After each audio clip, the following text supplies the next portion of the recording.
നമ്മൾ ഇന്ന് നോക്കാൻ പോകുന്നത് കറണ്ട് അഫയേഴ്സിന്റെ നോട്ട്സ് ആണ്. കറണ്ട് അഫയേഴ്സിന്റെ notes for the last 6 months from Jan to July 2026. ഒരു 6 months അഗ്രിഗേറ്റ് ആയിട്ടുള്ള വൺ ലൈനർ ആയിട്ടുള്ള റിവിഷൻ മെത്തേഡുള്ള കറണ്ട് അഫയേഴ്സിന്റെ നോട്ട്സ് ആണ്. നമുക്ക് UPSC, SSC, PSC പോലെയുള്ള കോമ്പറ്റേറ്റീവ് എക്സാംസിന് പ്രിപ്പയർ ചെയ്യുമ്പോഴത്തേക്കും ഇമ്പോർട്ടന്റ് ആയിട്ട് നമ്മൾ നോട്ട് ചെയ്യേണ്ട കുറച്ച് കറണ്ട് അഫയേഴ്സ് ഉണ്ട്. അങ്ങനത്തെ ഒരു നോട്ട്സ് ആണ് ഞാൻ ഇവിടെ ഒരു ചെറിയ വീഡിയോ ആയിട്ട് കവർ ചെയ്യുന്നത്. സോ നമുക്ക് ഇതിനകത്ത് എന്തൊക്കെ ടോപ്പിക്സ് ആണ് വരുന്നത് നോക്കാം. ടോപ്പിക്സ് ഇൻക്ലൂഡഡ് നമുക്കൊരു 10-20 സെക്ഷൻസ് ആണുള്ളത്. ഞാൻ പൊതുവെ നോട്ട്സ് പ്രിപ്പയർ ചെയ്യുമ്പോഴത്തേക്കും അങ്ങനെയാണ് ചെയ്തുകൊണ്ടിരുന്നത്. സോ നമുക്ക് നോക്കാം എന്തൊക്കെ ടോപ്പിക്സ് ആണ് ഇതിൽ കവർ ആവുന്നതെന്നുള്ളത്. ഓക്കെ, നമുക്ക് ആദ്യം തന്നെ ഞാൻ ഇതിൽ ഇമ്പോർട്ടൻസ് കൊടുക്കുന്നത് നാഷണൽ അപ്പോയിന്റ്മെന്റ്സിന്റെ ഭാഗത്ത് നിന്ന് ഒരു ക്വസ്റ്റ്യൻസ് നമുക്ക് എല്ലാ എക്സാംസിനും ഉണ്ടാവും. നാഷണൽ അപ്പോയിന്റ്മെന്റ്സ് ഇമ്പോർട്ടന്റ് ആയിട്ടുള്ള നമുക്ക് നോട്ട് ചെയ്യേണ്ടതായിട്ടുള്ള നാഷണൽ അപ്പോയിന്റ്മെന്റ്സ് എന്തൊക്കെയാണ്, അതേപോലെ തന്നെയാണ് ഇമ്പോർട്ടൻസ് ഉള്ള ഇന്റർനാഷണൽ അപ്പോയിന്റ്മെന്റ്സ്. ഒരു ക്വസ്റ്റ്യൻ നമുക്ക് എല്ലാ എക്സാംസിനും കോമ്പറ്റേറ്റീവ് എക്സാംസിനും ഒരു ക്വസ്റ്റ്യൻസ് ഈ 2 സെക്ഷനിൽ നിന്ന് കമ്പൽസറി ആയിട്ട് നമുക്ക് പ്രതീക്ഷിക്കാം. അങ്ങനെയാണ് കറണ്ട് അഫയേഴ്സിന് നമുക്ക് വരുന്നത്. ആൻഡ് മേ ബി SSC തന്നെ പല എക്സാംസ് ഉണ്ട്, അതേപോലെ തന്നെ PSC. ഇതിലെല്ലാം ഏതെങ്കിലും ഒരു എക്സാമിന് നമുക്ക് ഇമ്പോർട്ടന്റ് ആയിട്ട് വരുന്ന ക്വസ്റ്റൻസ് വരുന്ന 2 സെക്ഷൻസ് ആണ് ഇത്. അടുത്തതായിട്ട് നമ്മൾ നാഷണൽ ന്യൂസിൽ ഇമ്പോർട്ടന്റ് ആയിട്ട് നമ്മൾ കവർ ചെയ്യേണ്ട സെക്ഷൻസ് ഉണ്ട്. നാഷണൽ ന്യൂസ് എന്തൊക്കെയാണ്, അതേപോലെ തന്നെ ഇമ്പോർട്ടന്റ് ഉള്ള ഒരു സെക്ഷനാണ് ഇന്റർനാഷണൽ ന്യൂസ്. നമ്മൾ നോട്ട്സ് പ്രിപ്പയർ ചെയ്യുമ്പോഴത്തേക്കും ഡെയിലി ന്യൂസ് പേപ്പർ വായിക്കുമ്പം ഇതേപോലെ സെക്ഷൻസ് ആക്കി വെച്ച് കഴിഞ്ഞാൽ നമ്മൾ നോട്ട്സ് പ്രിപ്പയർ ചെയ്യുന്നത് നമുക്ക് എളുപ്പമായിരിക്കും. പിന്നീട് റിവൈസ് ചെയ്യുമ്പോൾ നമുക്ക് കുറച്ചുകൂടി എളുപ്പമായിരിക്കും. അടുത്തതായിട്ട് സ്റ്റേറ്റ്സ് ആൻഡ് യൂണിയൻ ടെറിട്ടറീസ്. അടുത്തതായിട്ട് നമ്മൾ ഇൻക്ലൂഡ് ചെയ്യുന്നത് ഇവന്റ്സ് ആൻഡ് സമിറ്റ്സ് ആണ്. ഇവന്റ്സ് ആൻഡ് സമിറ്റ്സ് ഭയങ്കര ഇമ്പോർട്ടന്റ് ആണ്. കാര്യം ഒരുപാട് എക്സ്പെക്ട് ചെയ്യാൻ നമുക്ക് ഒരുപാട് ചാൻസ് ഉള്ള ഒരു സെക്ഷനാണ് ഇതെന്ന് പറയുന്നത്. പിന്നെ ഞാൻ ഇൻക്ലൂഡ് ചെയ്യുന്നത് മേജർ അവാർഡ്സ്. നമുക്ക് മേജർ അവാർഡ്സ് പ്രധാനമാണ്. സ്പോർട്സ് പ്രധാനമാണ്. സ്പോർട്സ്, അതേപോലെ തന്നെ ഇമ്പോർട്ടൻറ്റ് ബുക്സ്, അതേപോലെ തന്നെ സയൻസ് ആൻഡ് ടെക്നോളജി. ഇത് ഇത്രയാണ് നമ്മളിപ്പോൾ ഫസ്റ്റ് സെക്ഷനിൽ നമ്മൾ ഇൻക്ലൂഡ് ചെയ്യാൻ പോകുന്നത്. സോ എനിക്കെല്ലാം കൂടി ഒരു വീഡിയോ ആയിട്ട് അപ്ലോഡ് ചെയ്യാൻ പറ്റുമോ എന്ന് എനിക്കറിയില്ല. സോ നമ്മൾ ആദ്യം നാഷണൽ അപ്പോയിന്റ്മെന്റ്സ്, അതിൽ ഉറപ്പായിട്ടും നമുക്ക് ഏതെങ്കിലും ഒരു എക്സാമിൽ വരാവുന്ന ഒരു ക്വസ്റ്റ്യൻ ആണ്. നമ്മുടെ പുതിയ എഡ്യൂക്കേഷൻ മിനിസ്റ്റർ ആരാണെന്നുള്ളത്. നമ്മുടെ പുതിയ എഡ്യൂക്കേഷൻ മിനിസ്റ്ററിന്റെ പേര് നമുക്ക് എല്ലാവർക്കും അറിയാം. കുറേ പ്രശ്നങ്ങളൊക്കെ ഉണ്ടായി വന്ന ഒരാളാണ്. അദ്ദേഹത്തിന്റെ പേരാണ് പ്രഹ്ലാദ് ജോഷി. ഇദ്ദേഹമാണ് എന്ത് ചെയ്യുന്നത്, മിനിസ്ട്രി ഓഫ് എഡ്യൂക്കേഷൻ ഹെഡ് ചെയ്യുന്നത്. ഇദ്ദേഹം എന്തൊക്കെയായിരിക്കും സ്കൂൾസ്, കോളേജസ്, യൂണിവേഴ്സിറ്റീസ്, അതേപോലെ തന്നെ എഡ്യൂക്കേഷണൽ പോളിസീസിലൊക്കെ എന്തൊക്കെയാണോ മാറ്റം വരുത്തേണ്ടത് അതെല്ലാം ടേക്ക് കെയർ ചെയ്യുന്നത് പ്രഹ്ലാദ് ജോഷി ആയിരിക്കും. ഇദ്ദേഹം വന്നത് after the resignation of Dharmendra പ്രധാന്റെ റിസൈനെ തുടർന്നാണ് ഇദ്ദേഹത്തെ അപ്പോയിന്റ് ചെയ്തിരുന്നത്. അടുത്തതായിട്ട് നമുക്ക് വരുന്നത് ഫോറിൻ സെക്രട്ടറി ആണ്. ഫോറിൻ സെക്രട്ടറി പുതിയ ആളല്ല, കാരണം നമുക്ക് എക്സ്റ്റെൻഡ് ചെയ്തേക്കുവാണ്. വിക്രം മിശ്രി ഫോമർ ആയിട്ടുണ്ടായിരുന്ന ആൾ തന്നെ എക്സ്റ്റെൻഡ് ചെയ്തേക്കുവാണ്. ഇദ്ദേഹമാണ് ഇന്ത്യയിലെ ടോപ്പ് കരിയർ ഡിപ്ലോമാറ്റ് ആണ്. ടോപ്പ് കരിയർ ഡിപ്ലോമാറ്റിൽ ഒരാളാണ് വിക്രം മിശ്രി എന്ന് പറയുന്നത്. ഇദ്ദേഹം മെയിനായിട്ട് ചെയ്യുന്നതെന്ന് പറഞ്ഞാൽ ഫോറിൻ റിലേഷൻസ് ഹാൻഡിൽ ചെയ്യുന്നുണ്ട്. അതേപോലെ തന്നെ ഗവൺമെന്റിനെ ഇന്റർനാഷണൽ അഫയേഴ്സിൽ അഡ്വൈസ് ചെയ്യുന്ന ആൾ കൂടിയാണ് ആരെന്ന് പറയുന്നത് വിക്രം മിശ്രി എന്ന് പറയുന്നത്. അടുത്തതായിട്ട് നമുക്ക് നീതി ആയോഗിന്റെ സിഇഒയുടെ പേരാണ് അനുരാഗ് ജെയിൻ എന്ന് പറയുന്നത്.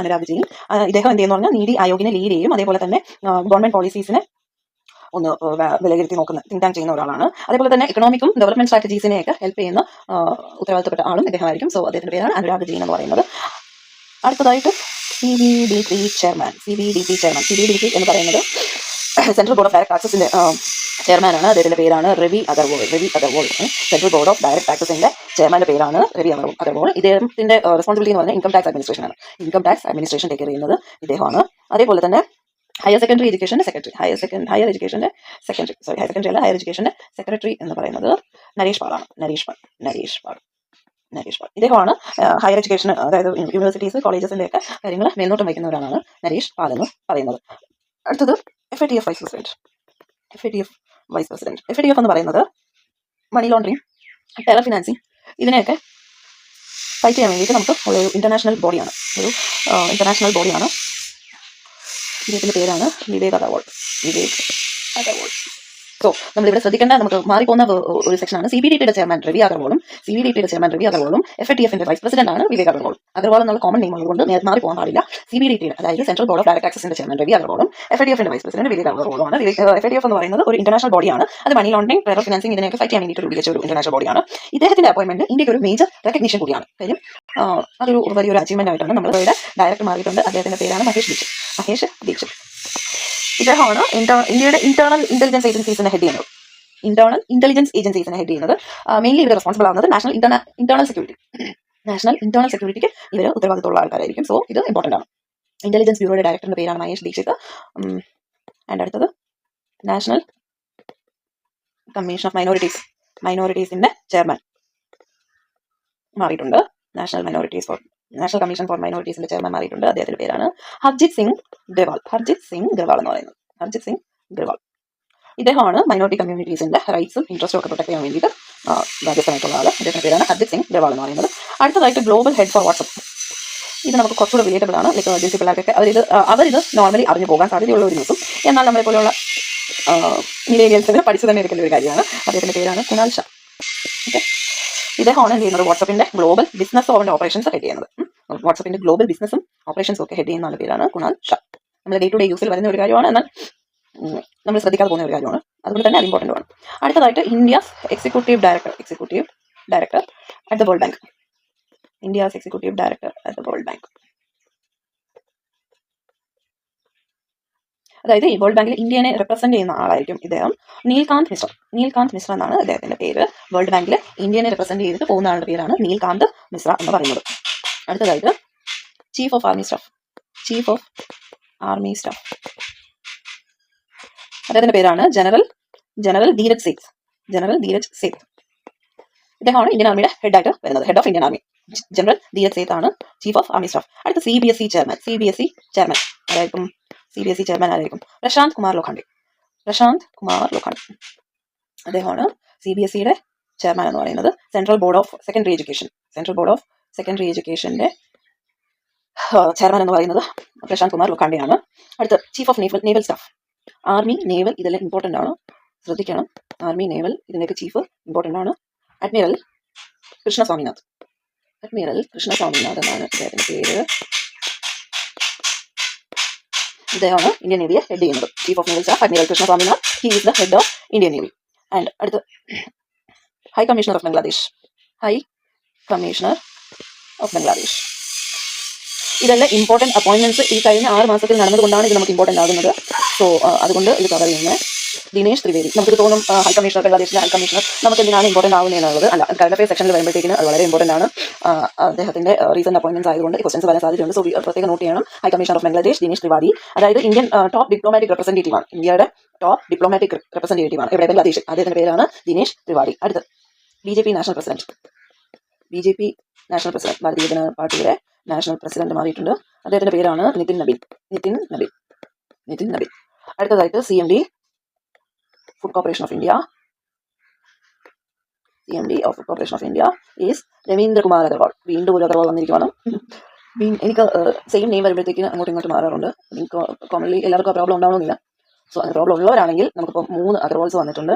ഒന്ന് CMDയുടെ FCIയുടെ ഫുഡ് കോർപ്പറേഷൻ ഓഫ് ഇന്ത്യയുടെ CMD എന്ന് പറയുന്നത് ആരാണ്? രവീന്ദ്രകുമാർ അഗർവാളും സെൻട്രൽ ബോർഡ് ഓഫ് ഡയറക്ട് ടാക്സസിന്റെ ചെയർമാൻ രവി അഗർവാളും അതേപോലെ തന്നെ FATFന്റെ വൈസ് പ്രസിഡന്റ് വിവേക് അഗർവാളുമാണ് മാറി പോകുന്നത്. അടുത്തതായിട്ട് DG Indo Tibetan border police.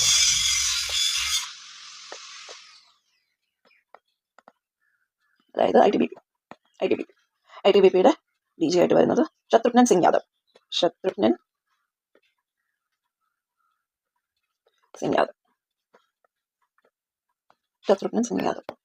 അടുത്തതായിട്ട് BSFന്റെ DG for BSF Praveen Kumar.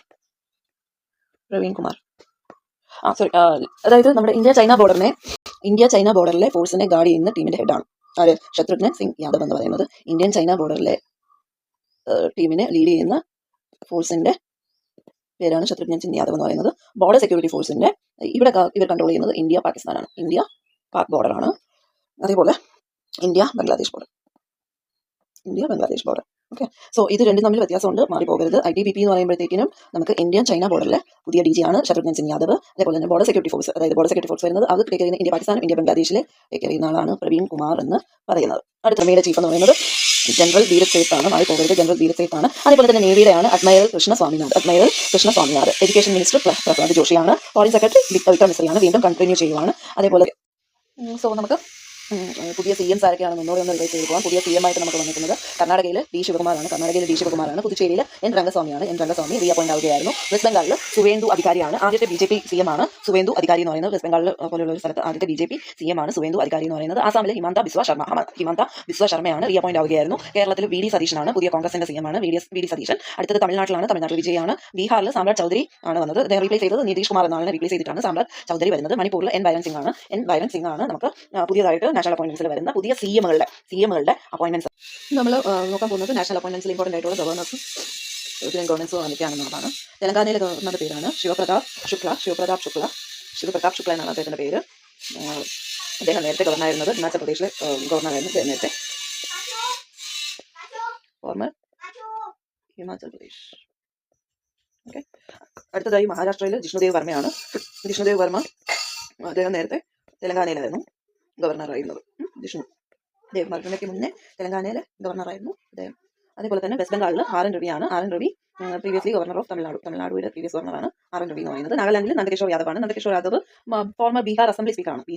Bihar assembly സ്പീക്കറാണ് നന്ദകിഷോർ യാദവ് എന്ന് പറയുന്നത്. Nandakishore Yadav former Bihar assembly speaker കൂടിയാണ് നന്ദകിഷോർ യാദവ് എന്ന് പറയുന്നത്. അടുത്തതായിട്ട് നമുക്ക് ബീഹാറിലെയാണ് വരുന്നത്. ബീഹാറിൽ സെയ്ദ് അദാ ഹസ്നൈൻ ലഫ്റ്റനന്റ് ജനറൽ സെയ്ദ് അദാ ഹസ്നൈൻ ആണ്. തമിഴ്നാട്ടിൽ നമുക്ക് രാജേന്ദ്ര വിശ്വനാഥ് അർലേക്കർ എന്നാണ്. ഇദ്ദേഹം കേരളത്തിന്റെ ഗവർണർ കൂടിയാണ്. ഇദ്ദേഹത്തിന് അഡീഷണൽ ചാർജ് കൊടുത്തേക്കുന്നതാണ്. ഓക്കെ, അഡീഷണൽ ചാർജ് ആയിട്ടാണ് രാജേന്ദ്ര വിശ്വനാഥ് അർലേക്കറിന് കൊടുത്തേക്കുന്നത്. ഓക്കെ, ഹിമാചൽ പ്രദേശിൽ നമുക്ക് ഉള്ളത് കവീന്ദ്ര ഗുപ്തയാണ്, previous lieutenant governor of Ladakh. അതേപോലെ തന്നെ ലഡാക്കിൽ വിനയ് കുമാർ സക്സേനയാണ് ഡൽഹിയിലെ പ്രീവിയസ് ലഫ്റ്റനന്റ് ഗവർണറാണ്. ഡൽഹിയിൽ തരൺജിത്ത് സിംഗ്